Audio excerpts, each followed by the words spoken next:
together with Sean Moffitt at the Marketing to O conference in Hamburg.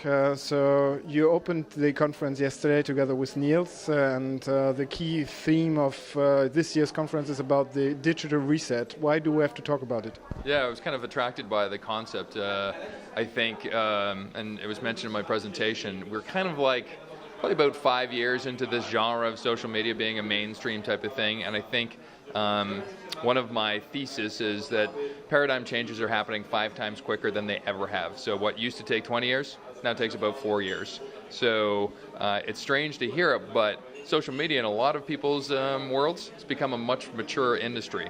Like, we should be knowing a lot more about this stuff than we really do. And I think one of the key points of my presentation was culture. It's not about tools or technology, at least it isn't anymore. It's about how do we embed this stuff in the culture and the fabric of how we work as companies, because this stuff would be mainstream all over the place, working well, except for this messy thing called humans.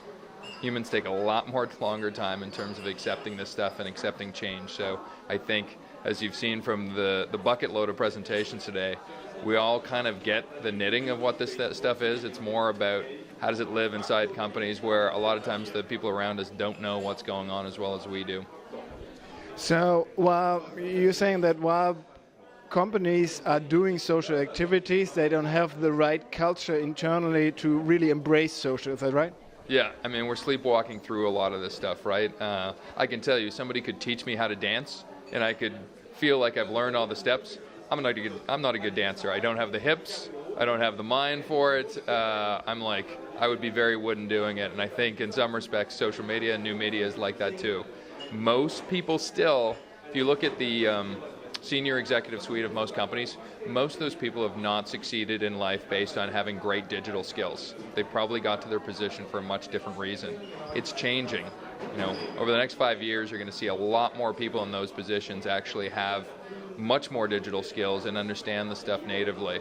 But I think until that happens, we're almost going to have to struggle and convince and convert and persuade. And if I think there's one critique, because a lot of us new media people sometimes feel, you know what, we're the ones that are hard done by. And I think the one thing I would lay at our feet would be, we have to do a much better job internally selling the value of what we do to our companies. It's almost like we speak a different language. And as you know, you speak a different language and you don't speak that language yourself, it's like right over my head. So I think that's probably a message we should be having as well. So you're saying that it's a generation problem?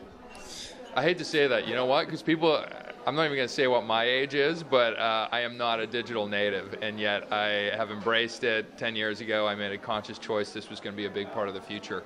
I think digital is a psychographic, not a demographic. And unfortunately, young people get this more, yes. But it's not like you can't have some gray-haired revolutionaries in the crowd that actually like this stuff. Because the reality is, last time I checked, average lifespan of somebody's turning into about 85 years old now.